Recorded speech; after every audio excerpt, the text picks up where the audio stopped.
Hello students, welcome to scholar जिला university paper solution lecture series का आज 5वां लेक्चर है। पिछले 4 लेक्चर में हमने टैक्सेशन के क्वेश्चन नंबर 1, 2 फिर 3 का कुछ पार्ट देखे थे। आज के क्वेश्चन में 3C और 3D हम लोग को देखना है।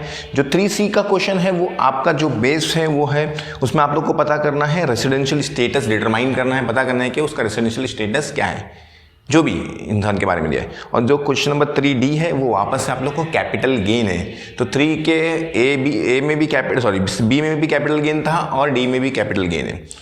तो फिर आप लोग को सोच समझ के अटेम्प्ट करना पड़ेगा। तो अभी देखिए हम लोग का जो पहला क्वेश्चन है मैं स्क्रीन पे फ्लैश कर रहा हूँ। उसके लिए मैंने नोट्स बना के रख लिया ताकि आप लोग का टाइम वेस्ट नहीं हो, क्योंकि उसमें कुछ चीज़ें जो है जो बेसिक चीज़ें आप लोग को बताऊँगा, एकदम सिंपल चीज़ें को ध्यान में रखना है और उसी के बेस पे कैलकुलेट करना है। वो अगर आप लोग को ध्यान में रहेगा तो रेसिडेंशियल स्टेटस को डिटरमाइन करने में आपको कोई डिफिकल्टी नहीं आएगी। 10 मार्क्स एकदम नकली बोलता है ना, एकदम ईजी है वो। तो देखिए क्या लिखा हुआ है। Miss Sawant who is an Indian citizen went for employment for the first time to London on 1 April 2016। तो एक मिस सावंत है जो इंडियन सिटीजन है, इंडियन ही सिटीजन है, लेकिन वो एम्प्लॉयमेंट के लिए पहली बार जिंदगी में पहली बार लंदन जा रही है। कब गई है? 2016 में, 1 अप्रैल 2016 में। और फिर वो लिखा है कि इंडिया वापस आई, वो कब आई? 1 जून 2021 में। तो she left for the London on 30 दिसंबर 2021 और फिर वापस वो लंदन चले गई है 30 दिसंबर 2021 को। तो determine her residential status for the assessment year 2022-23। तो पिछले साल का ही हम लोग मतलब ना, ये साल में हम लोग असेसमेंट ईयर बोलते हैं, पिछले साल को क्या बोलते हैं? प्रीवियस बोलते हैं, बराबर ना। जो हम लोग का प्रीवियस ईयर है वो 21-22 फिक्स है, बराबर ना, आपको इस साल के पेपर के लिए। तो मैंने उसके लिए वर्किंग बना के रख लिया। देखिए, तो जब भी याद रखना आप लोग को, जब भी रेसिडेंशियल स्टेटस का क्वेश्चन आएगा तो आप लोग को ये वर्किंग बनाना है। 21-22 के लिए अप्रैल से लेके मार्च तक का मंथ लिख लेना है, ताकि आप लोग को आइडिया आ जाए कि कौन से मंथ में कितने दिन वो इंडिया में थी। अब देखिए, अब पहला काम मैंने बोला आप लोग वर्किंग बना लेना। साइड में रफली बनाएंगे तो भी चलेगा, लेकिन वर्किंग बनाएंगे तो अच्छी बात है। या क्वेश्चन के नीचे या तो पेपर के पीछे जहां भी बनाओ, या क्वेश्चन के पहले ही बना लो, आपकी मर्जी है। अब पहले क्या काम करना, लिखना। देखो क्वेश्चन नंबर 3C का मैं सोल्यूशन लिखा, पहले क्या लिखा? ए। अब ये सब चीजें फिक्स है आप लोग के यहाँ। क्या लिखा मैंने? देखिए, असर्टेनिंग वेदर अ रेसिडेंट, पहले पता करना है वो रेसिडेंट है कि नहीं है, ठीक है ना। तो देखो मैंने लिख दिया सर्टेनिंग वेदर, ये फिक्स चीज़ है। हाँ, ये आप लोग को याद रखना पड़ेगा और उसको दिमाग में मतलब एक बार पढ़ के दिमाग में बिठा लेना है। फिर फर्स्ट लिखा मैंने, यहाँ पे नाम चेंज होगा क्वेश्चन में, डिपेंड करता है क्वेश्चन के हिसाब से। तो क्वेश्चन में लिखा था मिस सावंत, तो क्वेश्चन में दिया हुआ था कि मिस सावंत कौन है? इंडियन सिटीजन है। वो कहाँ जा रही है? Went to London for employment. तो ये सेंटेंस आप लोग को बनाना है। अब हर क्वेश्चन में अलग हो सकता है। Mister Jacob an American citizen, बराबर ना, come to India for visit. तो क्वेश्चन में ऐसा अलग अलग चीज़ें रहती है, वो आप लोग को मेंशन करना है कि किसके बारे में आप डील कर रहे हो, किसके बारे में आप डिटर्मिनेशन कर रहे हो, किसके बारे में पता कर रहे हो, और वो कौन है और क्या करने इंडिया में आया है। क्लियर है? तो मैंने आप लिख दिया कि miss Sawant is an Indian citizen, वो लंदन चले गई है काहे के लिए? एम्प्लॉयमेंट के लिए। ये हो गया पहला काम। फिर सेकंड स्टेप में लिखना है कि हम लोग पता कैसे करेंगे कि सामने वाला इंसान रेसिडेंट है कि नहीं है। गवर्नमेंट ने हम लोग को इनकम टैक्स डिपार्टमेंट ने क्या कंडीशन दी है? तो उसके लिए हम लोग के पास 2 कंडीशन है। कितनी कंडीशन है? 2। या तो पहली सेटिस्फाई होना चाहिए या तो दूसरी, या तो फर्स्ट या तो सेकंड, याद रखना। तो फर्स्ट कंडीशन क्या है वो आप लोग को याद रखना है। देखो मैंने क्या लिखा, she will be a resident if, वो रेसिडेंट होगी अगर, क्या मैंने लिखा? She will be resident if. मतलब ये जो मैंने पैटर्न लिखा हूं, ये हर क्वेश्चन में आप लोग को कैसा भी आया है रेसिडेंशियल स्टेटस का, आप लोग को ऐसा ही लिखना है और ऐसा ही सॉल्व करना है। फिर लिखा है आगे में, मैंने लिखा है शी स्टे। अभी वो लड़का रहेगा तो ही लिखना, लड़की रहेगा तो शी लिखना, इतना तो दिमाग लगा लेना।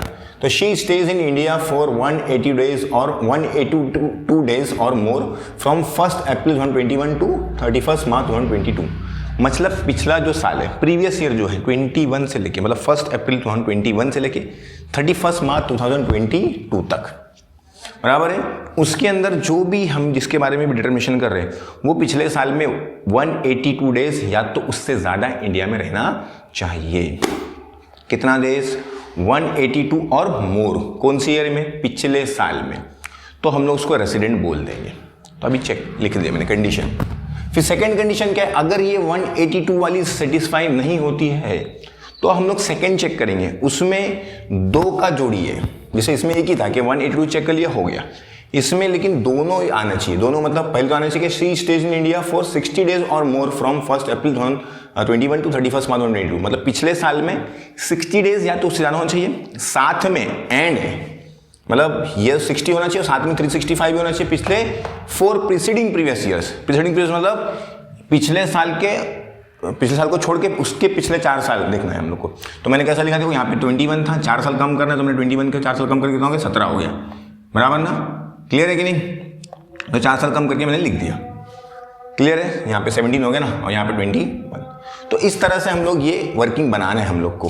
क्या मैंने बोला आप लोग को, वापस से ध्यान में रखो। चलिए एक बार रिपीट कर लेते हैं। देखिए मैंने क्या बोला, जब भी आपको रेसिडेंशियल स्टेटस का क्वेश्चन आएगा तो आप लोग को कुछ चीज़ें ध्यान में रखना है। पहले ये वर्किंग बना लेना है पिछले साल की, मतलब प्रीवियस ईयर आप लोग का 1 अप्रैल 2021 से शुरू होता है और 31 मार्च 2022 को खत्म होता है। तो ये मैंने लिख लिया, क्लियर है। फिर यहाँ पे सोल्यूशन में लिखना है, पहले डायरेक्टली ये चीज़ें फिक्स है जो मैंने लिखा है। असर्टेनिंग वेदर रेसिडेंट, पहले असर्टेन करना है, चेक करना है कि वो रेसिडेंट है कि नहीं है, पहला ये लिख लेंगे ए के अंदर।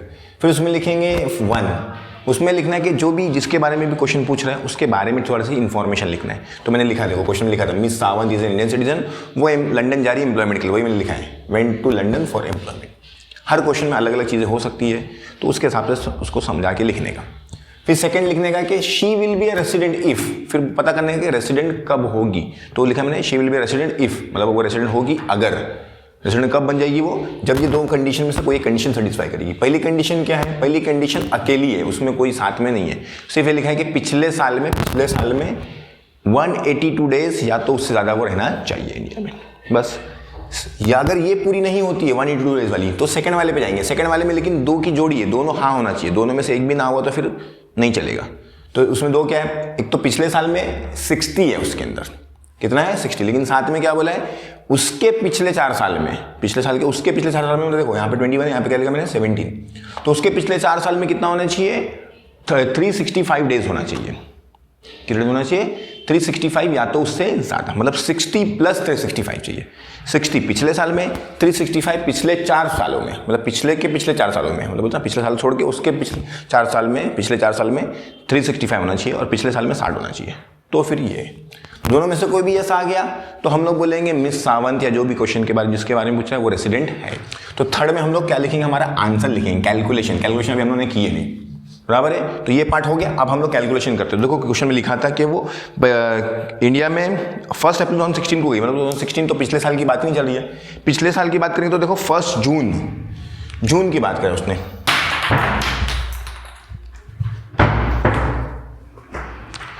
जून की बात की। देखो जून में वो इंडिया में आई है, लिखा है देखो, came on a visit to India on 1 जून 2021। तो 1 जून को आई है, तो जून में वो इंडिया में आई।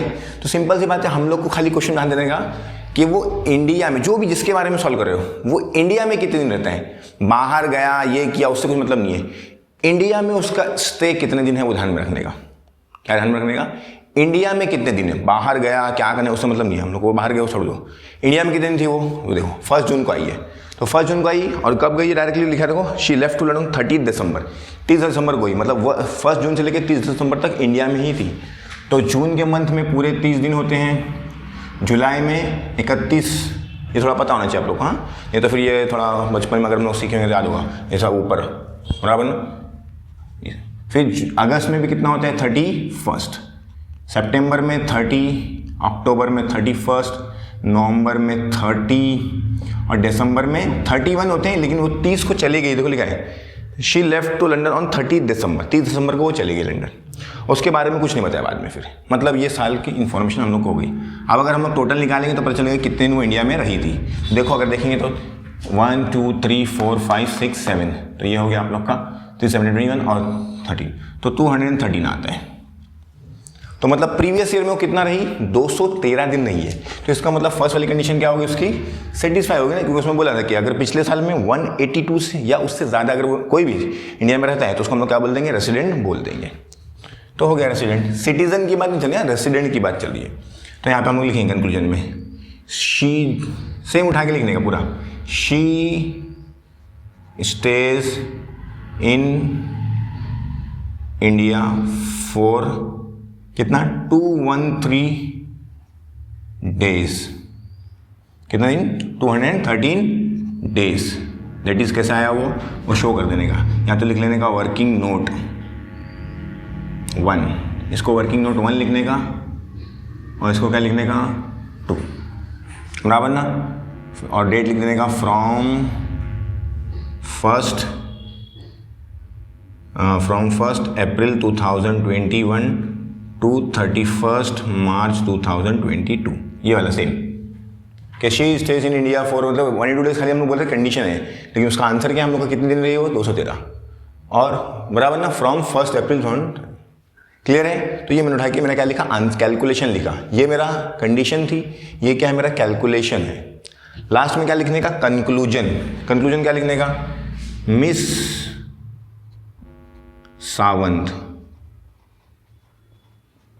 इज अ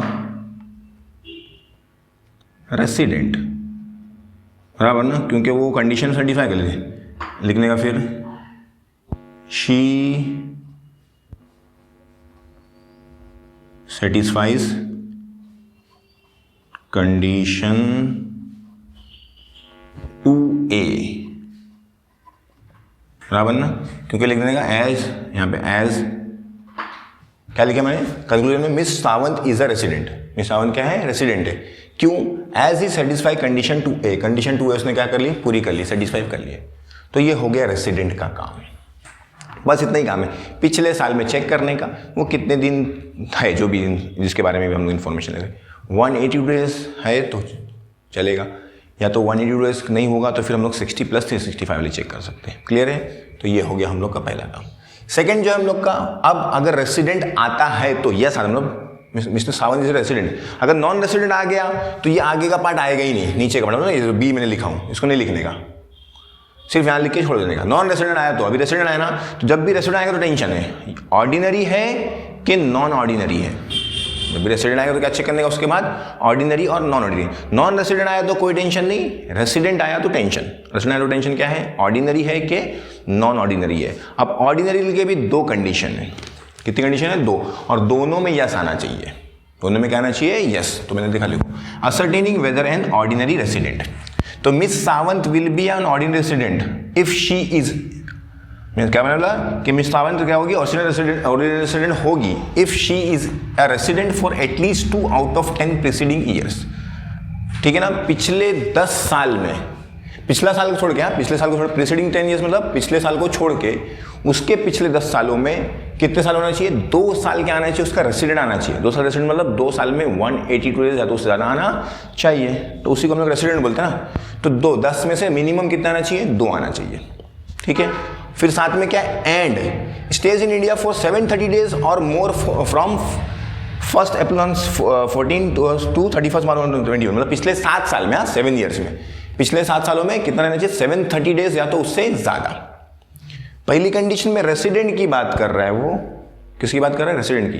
ये मतलब ये क्वेश्चन के लिए नहीं, हर क्वेश्चन के लिए है कि अगर हम लोग को जब भी ऑर्डिनरी रेसिडेंट चेक करने का तो क्या चेक करने का, जो भी इंसान है वो पिछले 10 सालों में कम से कम 2 साल क्या होना चाहिए, रेसिडेंट होना चाहिए। रेसिडेंट मतलब 182 डेज या तो ज़्यादा वाला रहना चाहिए, या तो 60 + 60 बराबर है। दूसरा जो है कि पिछले 7 सालों में वो कितना रहना चाहिए, 730 डेज या तो मोर, ठीक है ना। अब ऐसा हो सकता है कि इसमें 120, इसमें 130, 140 कुछ भी हो सकता है ना, तो वैसे 730 आ सकता है, लेकिन रेसिडेंट नहीं आएगा, क्योंकि रेसिडेंट के लिए 182 डेज ज़्यादा चाहिए, बराबर ना। तो दोनों चेक करने का, अब दोनों यस आना चाहिए। अब हम लोग चेक करेंगे कि देखो वहाँ पे लिखा था कि वो पहली बार 1 अप्रैल 2016 को इंडिया से गई, तो इसका मतलब 2016 के पहले ये 2012 वो इंडिया में रहती हुई, क्योंकि पहली बार जिंदगी में वो तो लंदन गई थी, तो बराबर ना, तो इंडिया में रहती होगी, तो मतलब ये 366 डेज, 65 नहीं आएगा, कितना है 366, क्योंकि 2012 ना लीप ईयर है। अगर लीप ईयर का प्रॉब्लम होता है तो याद रखने का, 4 का टेबल याद रखने का, 4, 8, 12, 16, 20, मतलब 2004, 2008, 2012, 2016, 2020 में सब क्या रहेगा, लीप ईयर रहेगा। मतलब फेब कितना रहेगा, 29 डेज का रहेगा, तो मतलब ईयर में 366 डेज रहेंगे। फिर ईयर में 365, क्योंकि यहाँ पे मंथ शुरू होता है कहाँ से, मतलब ईयर शुरू होगा 1 अप्रैल से शुरू होगा ना, उसमें फेब नहीं आएगा, फेब वाले में आएगा ना, ऐसे ही। फिर इसमें 365, इसमें भी 365 बराबर है। कब गई देखो, 1 अप्रैल 2016 को चली गई है वो, बराबर ना, 1 अप्रैल 2016 को चली गई, यहाँ पे चली गई है वो, तो इससे पहले भी इंडिया में थी, मतलब वो 366, क्लियर है। अब देखो यहाँ पे लिखा देखिए 1 अप्रैल 2016 को चली गई, मतलब यहाँ पे नील यहाँ पे नील नील नील और नील बराबर है। 1 अप्रैल 2016 को वो चली गई है, तो मतलब उसके बाद ये ईयर्स में वो इंडिया में नहीं थी। उससे पहले 1 अप्रैल 2016 के पहले बराबर ना, तो ये 31 मार्च थी। ये सब में क्या रही कि इंडिया में थी वो, तो इसलिए मैंने यहाँ पे लिख लिया सब।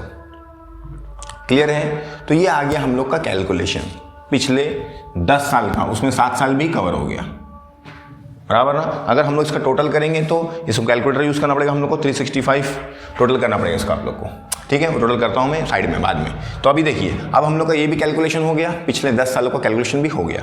अब पिछले 10 साल में क्या कैलकुलेशन था हम लोग को कि कम से कम 10 साल में 2 साल में क्या होना चाहिए, वो रेसिडेंट होना चाहिए, और 7 साल का मिला के 730 डेज होना चाहिए बराबर है। तो अब हम लोग क्या लिखेंगे, दोनों कंडीशन लिख दिए। अब क्या लिखेंगे उसका आंसर, तो लिखेंगे she is a resident, she is a resident for 5 years out of 10 preceding years बराबर है। क्योंकि देखो ना, पिछले 10 साल में 1 2 3 4 5 साल में वो क्या आ रही है, रेसिडेंट आ रही है ना, 182 डेज से ज़्यादा आ रही है। तो हम लोग को सिर्फ 2 चाहिए था, 5 हो गया, तो कंडीशन क्या हो गई, सेटिस्फाई हो गई बराबर ना। फिर लिखेंगे एंड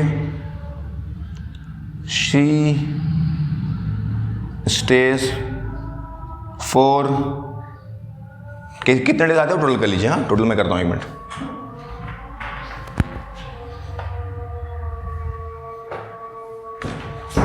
टोटल कर लेते, कैलकुलेटर लेके आ गया मैं। 366 प्लस 365 मल्टीप्लाई बाय 5 होता है आप लोग का 365 मल्टीप्लाई बाय 5 होता है आप लोग का 182 प्लस 1827। तो ये आ गया आप लोग का फॉर 1827 डेज। यहाँ पे लिख लेंगे आप लोग वर्किंग नोट नंबर 2 चाहिए, ठीक है। इन लास्ट 7 ईयर्स, या लिख सकते हैं फ्रॉम, ये तो पूरा लिखना है कहाँ से लेके 1 अप्रैल 2014 से लेके 31 मार्च 2021 तक, ये सभी लिखना है, लिख सकते हैं। क्लियर है? तो क्या किया मैंने, पहला मैं क्या लिखा इसके अंदर, पहले मैं क्या लिखा, कंडीशन लिखा।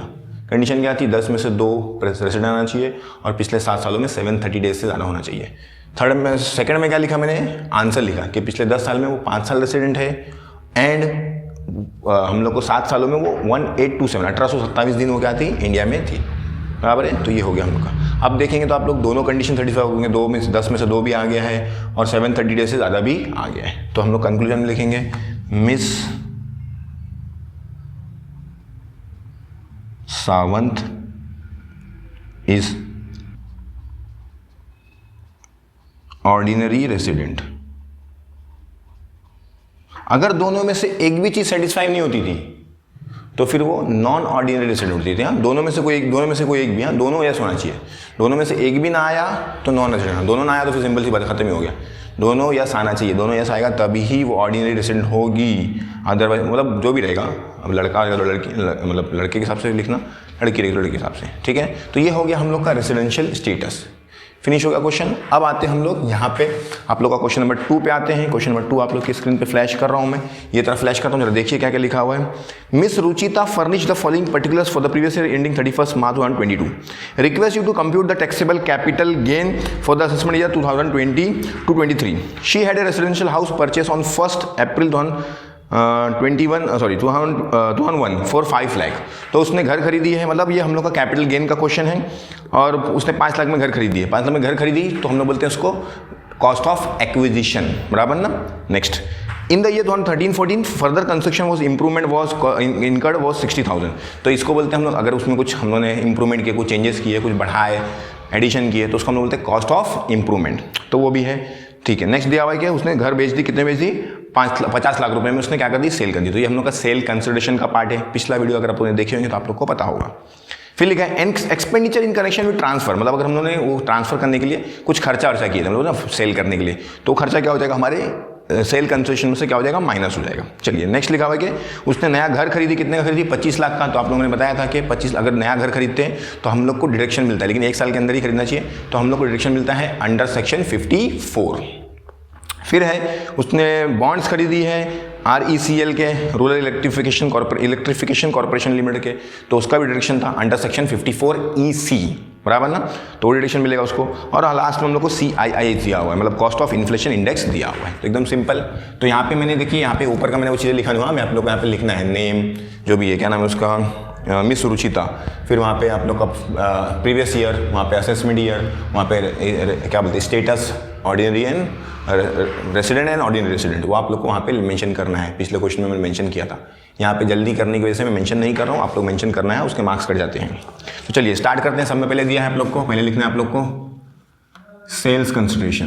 पहले क्या लिखना रहता है आप लोग को, सेल्स कंसिडरेशन। सेल्स कंसिडरेशन का मतलब उसको हम लोगों ने कितने में बेचे, कितने में बेचे। तो देखो कितने बेचे हम लोगों ने, 50 लाख, तो यहाँ पे लिखेंगे हम लोग 50 लाख, बराबर है। उसमें से लेस लिखेंगे हम लोग, क्या लिखा, ट्रांसफर एक्सपेंडिचर बोला था ना, क्या बोला था, हाँ ट्रांसफर है, ट्रांसफर करने का खर्चा, तो ट्रांसफर एक्सपेंडिचर, क्लियर है। ट्रांसफर एक्सपेंडिचर आप लोग का कितना है, 5000, तो उसमें से क्या कर लेते हैं, उसको माइनस कर लेते हैं, क्योंकि खर्चा है। तो सिंपल सी बात है, हमारी जो इनकम, जो हमारा वैल्यू रहेगी, इनकम जो हम लोग पैसा कमाए, उसमें क्या हो जाएगा, कम हो जाएगा। तो ये हो जाएगा 49,95,000, बराबर है, लेस। फिर उसके बाद मेन हेडिंग आती है, लेस क्या करते हैं हम लोग, पहले कॉस्ट ऑफ नहीं लिखते हम लोग, क्या लिखते हैं, इंडेक्स्ड कॉस्ट ऑफ एक्विजिशन कितने में करे थे, जो खरीदे थे, हम लोग कुछ कमाए, कुछ चीज़ बेचे, तो उसको खरीदे, उसका खर्चा तो माइनस करेंगे ना, तभी तो टैक्स भरेंगे ना। तो हम लोग को क्या करना रहता है, इंडेक्स्ड कॉस्ट ऑफ एक्विजिशन को क्या करना रहता है, माइनस करना रहता है। लेकिन सिंपल सी बात है, उसको 20 साल पर 2001 में खरीदे थे और 2021 में बेचे, तो सिंपल सी बात है 2001 में जो 5 लाख की वैल्यू रहेगी वो क्या रहती है, ज़्यादा रहती है। तो इसके हिसाब से हम लोग को गवर्नमेंट क्या बेनिफिट देती है, महंगाई का बेनिफिट देती है, इंडेक्स कॉस्ट ऑफ इन्फ्लेशन का बेनिफिट देती है, ठीक है ना। तो हम लोग लिखेंगे पहले कितना वैल्यू था उसका जब हम लोगों ने खरीदे थे, तो 5 लाख की, बराबर है। तो पहले हम लोग लिखेंगे कॉस्ट ऑफ एक्विजिशन लिख लेंगे। फिर करंट ईयर का इन्फ्लेशन इंडेक्स क्या है, 317, देखो क्वेश्चन में नीचे दिया हुआ है 317, दिखा, क्लियर है, लास्ट में दिया हुआ है। फिर जिस ईयर में हम लोगों ने उसको खरीदे थे उस ईयर का फिर इंडेक्स नीचे लिखने का, उसका इंडेक्स कितना था, देखो 100, 2001-2 का, तो नीचे लिखेंगे 100। अब इसको हम लोग सॉल्व कर लेंगे, मल्टीप्लाई करके, तो आंसर आ जाएगा हम लोग को, देखिए कितना है, 5 लाख इंटू 317 डिवाइड बाय 100, तो आ गया आप लोग का 15,85,000, क्लियर है। ये हो गया हम लोग का पहला पार्ट।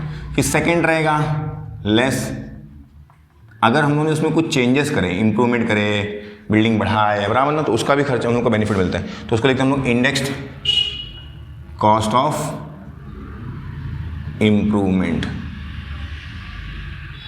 अब इंप्रूवमेंट कितना का करें वो देखना है हम लोग को। इंप्रूवमेंट अगर हम लोग देखेंगे तो हम लोग का कितने का इंप्रूवमेंट था, 60,000 का। तो मैं पहले इंप्रूवमेंट का कॉस्ट लिखूंगा। फिर करंट ईयर का इन्फ्लेशन इंडेक्स कितना है, 317। जिस ईयर में इंप्रूवमेंट हुआ था, जैसे जिस ईयर में खरीदे तो उसका लिख रहे हैं। अब जिस ईयर में इंप्रूवमेंट हो रहा है उसका हम लोग इंडेक्स कॉस्ट ऑफ इन्फ्लेशन लिखेंगे। तो कब था, 2012-13 में कितना लिखा है, देखो 200, तो यहाँ पे 200, तो 60,000 मल्टीप्लाई बाय 317 डिवाइड बाय 200, तो आ गया आप लोग का 95,100। ये दोनों हो गया आप लोग का कॉस्ट, बराबर है। दोनों टोटल कर लेते हैं हम लोग, प्लस 15,85,000 कर दिए तो हो गया आप लोग का 16,80,100। ये आपको क्या करना है, माइनस करना है, बराबर। इसमें से क्या करना है आप लोग को, माइनस करना है। तो माइनस कर लेते हैं हम लोग, माइनस 49,95,000, तो आ गया आप लोग का 3,31,409 बराबर ना, 33,14,900 सॉरी, बराबर है। तो ये आ गया आप लोग का कैपिटल गेन। लेकिन फिर आप लोग को और डिडक्शन मिलता है, बराबर ना, तो लेस 2 डिडक्शन है आप लोग को, डिडक्शन अंडर सेक्शन 54 में जो है आप लोग नया घर खरीदेंगे तो हम लोग को डायरेक्शन मिलता है, तो लिखेंगे वहाँ पे नया घर न्यू रेसिडेंशियल हाउस, तो लिख देंगे हम लोग न्यू रेसिडेंशियल हाउस। वो कितने का न्यू रेसिडेंशियल हाउस उसका देखिए 25 लाख, तो यहाँ पे लिख देंगे हम लोग 25 लाख। ये डिडक्शन मिलेगा उसको, बराबर है। फिर और एक डिडक्शन मिलेगा उसको, deduction under section 54 EC। EC में दो चीज़ें हैं, अगर NHAI का बॉन्ड खरीदेगा या RECL का बॉन्ड खरीदेगा तो उसका भी डिडक्शन मिलता है उसको। तो उसने RECL का बॉन्ड खरीदा, देखो कितना खरीदा है 25,000, तो यहाँ पे लिख लेंगे हम लोग RECL बॉन्ड्स 25,000 का, तो यहाँ पे लिख लेता हूँ मैं 25,000। यहाँ पे माइनस कर लेंगे हम लोग, मतलब ये सॉरी दोनों को पहले टोटल कर लेते हैं फिर माइनस करते हैं, तो ये हो जाएगा 25,25,000, ये इसमें से माइनस हो जाएगा। तो देखिए माइनस करके 33,14,900 माइनस 25,000 तो होता है 7,89,900। तो ये हो गया आप लोग का लॉन्ग टर्म कैपिटल गेन। ये हो गया आप लोग का सॉल्व। कैसे आया? एकदम सिंपल, कैपिटल गेन एकदम सिंपल है, 10 मार्क्स फ्री के हैं। पहले लिखेंगे हम लोग सेल वैल्यू, सेल कंसिडरेशन, तो कितने का था 50 लाख का, बराबर है। उससे जुड़े हुए अगर हम लोग बेचने के टाइम पे कुछ खर्चे वगैरह करते हैं, दलाली वगैरह, एजेंट वगैरह, ब्रोकरेज वगैरह पे करते हैं, तो क्या कर लेंगे उसको माइनस करने का। तो ये क्वेश्चन में था, पिछले क्वेश्चन में नहीं था, तो हमें वहाँ पे नहीं माइनस करते, यहाँ पे माइनस किया हूँ, तो मुझे इतनी कमाई हुई है। अब हम लोग को गवर्नमेंट क्या बेनिफिट देती है कि अगर हम लोग ने उसको खरीदते टाइम पे जो खर्चा करेंगे वो भी क्या करेंगे हम लोग माइनस करेंगे। सिंपल सी बात है, वो मेरा खर्चा है ना, तो माइनस करूँगा मैं। लेकिन वो 5 लाख था, इन्फ्लेशन इंडेक्स एडजस्ट करके फॉर्मूला डाल के इतना आया। फिर 60,000 का मैंने इंप्रूवमेंट किया था, उसमें चेंजेस भी करा था, उसको बोला ना, उसमें खर्चा करके उसको अच्छा बनाया था, तो उसका भी मेरे को डिडक्शन मिलता है। तो उन्हें मिला कि ये हो गया। अब मुझे बेनिफिट कितना होगा 33,14,900 का बेनिफिट हो गया। अब ये कैपिटल गेन है मेरा, लेकिन अगर मैं नया 1 साल के अंदर ही नया घर खरीदता हूँ तो मुझे अंडर सेक्शन 54 डिडक्शन मिलता है। तो मैंने खरीदा था, उसको डायरेक्टली पूरा अमाउंट मिलता है, कितना है 25 लाख। और अगर मैं बॉन्ड्स खरीदता हूँ NHAI के या RECL के, तो उसका भी डिडक्शन मिलता है। तो उसके अंदर मैंने RECL का बॉन्ड दिया था 25,000 का, क्वेश्चन में दिया हुआ है, तो ये डिडक्शन हो गया। दोनों को मिलाएंगे तो इतना मिल गया, इसमें से ये माइनस करेंगे तो मुझे इतने पे क्या भरना है, ये मेरा कैपिटल गेन है, इसमें मुझे कैपिटल गेन टैक्स भरना पड़ेगा। तो इस तरह से इस 2 क्वेश्चन को मैंने सॉल्व कर लिया। आप लोग का क्वेश्चन नंबर 3C मतलब 3 पूरा कंप्लीट हो गया, A B C D सारे कंप्लीट हो गए। वीडियो लाइक कमेंट और वीडियो पे लाइक कीजिए, कमेंट कीजिए और दोस्तों से शेयर भी कीजिए। मिलते हैं अगले लेक्चर में। अगला टॉपिक लेके क्वेश्चन नंबर 4 शायद जो वो आप लोग का बेस्ड है उसके ऊपर क्या बोलते हैं, इनकम फ्रॉम बिजनेस प्रोफेशन के ऊपर। वीडियो देखने का आप लोग का बहुत बहुत शुक्रिया। मिलते हैं अगले वीडियो में। Thank you very much.